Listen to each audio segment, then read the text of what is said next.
नमस्कार बच्चों। कल से मैंने शिक्षा शास्त्र के अंतर्गत पहला नया चैप्टर स्टार्ट कर दिया है। पहला चैप्टर मैंने कल आपको बताया था। पहला चैप्टर है शिक्षा का अर्थ, महत्व, उपयोगिता तथा स्वरूप। ये आपका पहला चैप्टर है। उस पहले चैप्टर के अंतर्गत कल मैंने आपको शिक्षा का अर्थ और शिक्षा की परिभाषा को बहुत ही विस्तार से बताया। आज मैं आपको शिक्षा के वास्तविक एवं वैज्ञानिक अर्थ के बारे में बताएंगे। शिक्षा का वास्तविक एवं वैज्ञानिक अर्थ क्या है? देखिए, बहुत ध्यान से सुनिएगा बच्चों।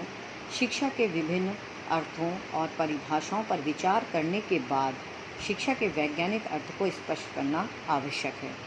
आधुनिक शिक्षा शास्त्रियों ने शिक्षा प्रक्रिया का विश्लेषण करके उसके वैज्ञानिक अर्थ को स्पष्ट किया है। वैज्ञानिक अर्थ में शिक्षा वैज्ञानिक पद्धति पर आधारित होकर या उसका अनुसरण करके व्यक्ति के विकास के लिए प्रयत्न करती है। इस अर्थ को स्पष्ट करने के लिए शिक्षा प्रक्रिया की विशेषताओं पर प्रकाश डाला जा रहा है। शिक्षा प्रक्रिया की कौन कौन सी विशेषताएं? पहले नंबर पर है शिक्षा विकास की प्रक्रिया। Education is a process of development. शिक्षा के द्वारा आंतरिक शक्तियों का विकास होता है, जो कि शिक्षा के शाब्दिक अर्थ से स्पष्ट है। शिक्षा एक ऐसी क्रिया है जिसके द्वारा अंतर्निहित शक्तियों एवं गुणों का दिग्दर्शन होता है। शिक्षा सचेतन प्रक्रिया है। शिक्षा की प्रक्रिया सोच विचार कर होती है। यह शिक्षा जानबूझकर निश्चित उद्देश्य, पाठ्यक्रम, विधि द्वारा सोच समझकर प्रदान तथा प्राप्त की जाती है।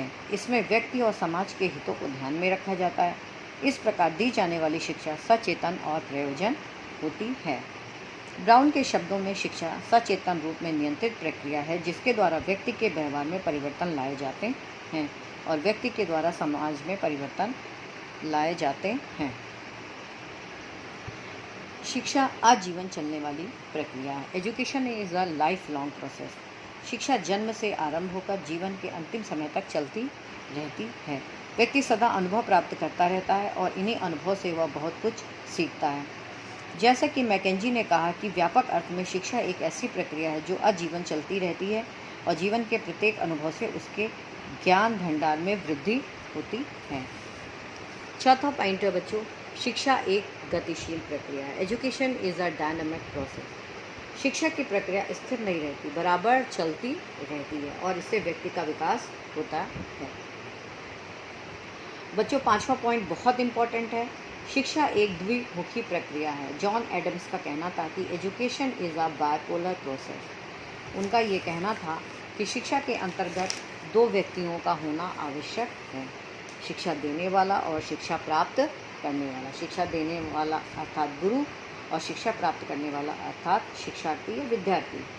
इसमें शिक्षक और शिक्षार्थी के बीच आदान प्रदान होता है। इस द्विमुखी प्रक्रिया में दोनों के कार्यों का समान महत्व है। शिक्षा प्रक्रिया में शिक्षक और शिक्षार्थी दोनों को परस्पर सक्रिय सहयोग देना पड़ता है। एक पढ़ाता है और दूसरा पढ़ता है। शिक्षक पथ प्रदर्शन करता है, शिक्षार्थी उसका अनुगमन करता है। दोनों के बीच सहयोग होना आवश्यक है, क्योंकि दोनों के कार्यों का एक दूसरे से संबंध होता है। शिक्षक और शिक्षार्थी एक दूसरे के व्यक्तित्व को प्रभावित करते हैं। व्यक्तित्व को प्रभावित करने की क्रिया और प्रतिक्रिया का परिणाम होता है शिक्षा। 6 पॉइंट भी बहुत इंपॉर्टेंट है बच्चों। शिक्षा एक त्रिमुखी प्रक्रिया है, ऐसा कहा है प्रसिद्ध शिक्षा शास्त्री जॉन डीवी ने।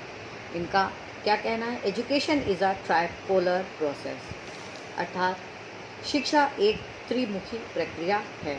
शिक्षा और शिक्षार्थी के अतिरिक्त शिक्षक और शिक्षार्थी के अतिरिक्त एक तीसरा भी तत्व है, वो है सामाजिक शक्तियाँ। सामाजिक शक्तियों को ही विस्तृत अर्थ में पाठ्यक्रम माना गया है। पाठ्यक्रम शिक्षक और शिक्षार्थी दोनों के बीच की कड़ी है। पाठ्यक्रम दोनों को सक्रिय बनाता है। शिक्षक को यह मालूम हो जाता है कि उसे क्या पढ़ाना है और शिक्षार्थी को उसे क्या पढ़ना है। डीवी के अनुसार बालक के लिए उस समाज के वातावरण का ज्ञान आवश्यक है जिसमें वो रहता है। बालक का विकास समाज में ही संभव है। समाज में ही उसका समाजीकरण होता है। इस प्रकार सामाजिक तत्व शिक्षा प्रक्रिया का एक आवश्यक अंग है। जॉन डीवी का ये कहना है कि शिक्षक, शिक्षार्थी और पाठ्यक्रम यानी तीनों का होना अति आवश्यक है। अगर तीनों में से कोई भी एक चीज़ का अभाव है तो शिक्षा प्रक्रिया पूरी नहीं होगी। 7वां पॉइंट है शिक्षा अनुभव के पुनर्गठन एवं पुनर्संरचना की सतत प्रक्रिया है। Education is a continuous reconstruction and reorganisation of experiences. प्रसिद्ध शिक्षा शास्त्री डीवी का कहना है कि जीवन विकास है। विकास करना, अभिवृद्धि करना ही जीवन है। यह विकास कभी नहीं रुकता, अविरल गति से आगे बढ़ता है, लेकिन यह विकास तभी संभव है जब व्यक्ति आगे बढ़ने के लिए सुसंगठित और सुप्रायोजित होकर प्रयास करता रहे। शिक्षा एक ऐसी शक्ति है जिसके द्वारा व्यक्ति की योग्यताओं का विकास होता है। वह अपने जीवन की कठिनाइयों को समझने लगता है और अपनी क्रियाओं को इस तरह नियंत्रित करता है कि उनसे अच्छे परिणाम निकले तथा बुरे अनुभवों का हो। शिक्षा द्वारा बालक अपने अनुभवों के परिणामों का अनुमान लगा सकता है। उदाहरण के लिए, जब एक बालक रेज़र को अपने हाथ में पकड़ लेता है और उसकी उंगलियां कट जाती हैं तो वह बाद में रेज़र को नहीं पकड़ेगा, क्योंकि वह समझ जाता है कि रेज़र के पकड़ने से वही परिणाम होगा। इस प्रकार बालक ने अपने अतीत अनुभवों को पुनर्संगठित किया। स्कूल का कर्तव्य है कि वह बालक को इस योग्य बनाए कि वह निरंतर सीखने की इच्छा रखे और अपने विकास के लिए प्राप्त साधनों को संगठित करता रहे।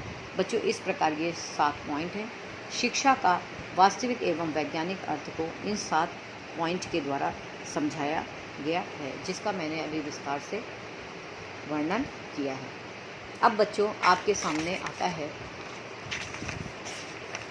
शिक्षा के अंग। ये बच्चों बहुत इम्पॉर्टेंट है, शिक्षा के अंग, जिसको मैं विस्तार से आपके सामने अभी बताऊंगी। शिक्षा का अंग। बच्चों, शिक्षा का अंग बहुत इम्पॉर्टेंट है। अब मैं आपको बताती हूँ कि शिक्षा के अंतर्गत कौन कौन से चीज़ें आती हैं। Data of education. सबसे पहले शिक्षा के अंग का तात्पर्य उन वस्तुओं से है जिनकी सहायता से शिक्षा की प्रक्रिया संपन्न होती है। शिक्षा को त्रिमुखी प्रक्रिया यानी ट्राइपोलर प्रोसेस कहा गया है, जिसका अभी मैंने आपको बताया भी, जिसके 3 अंग हैं, शिक्षक, शिक्षार्थी और पाठ्यक्रम। अभी बच्चों मैंने थोड़ी देर पहले आपको ये बात बताई। इन तीनों के बीच शिक्षा का कार्य चलता है। शिक्षा के ये 3 अंग एक दूसरे पर आश्रित हैं। इन्हें शिक्षा की सामग्री भी कहा जाता है। बच्चों, देश काल के अनुसार शिक्षा के इन अंगों में से किसी एक को प्रधानता दी गई, अतः इन पर अलग अलग विचार करना आवश्यक है। सबसे पहले बच्चों अगर हम लें तो सबसे पहले आता है शिक्षक। प्राचीन काल में शिक्षक को शिक्षा का प्रधान माना जाता था। भारत में शिक्षक का स्थान महत्वपूर्ण था। शिक्षा का केंद्र शिक्षक था। प्राचीन भारतीय शिक्षा प्रणाली में शिक्षा का उद्देश्य बालक को आत्मज्ञानी बनाना था। शिक्षक के प्रति आदर और श्रद्धा के भाव उत्पन्न करना अति आवश्यक था। बालक को गुरु के आदेशों के अनुसार सभी कार्य करने पड़ते थे। शिक्षक को ईश्वर रूप समझा जाता था। मध्यकाल में भी शिक्षकों को पर्याप्त महत्व दिया गया। आधुनिक काल में शिक्षा शिक्षक केंद्रित नहीं है, किंतु शिक्षा पद्धति में उनका महत्वपूर्ण स्थान। वर्तमान शिक्षा पद्धति में शिक्षक को पथ प्रदर्शक कहा गया है। उसका कार्य बालक की जन्मजात योग्यताओं और रुचियों के अनुसार शिक्षण विधि का प्रयोग करना है।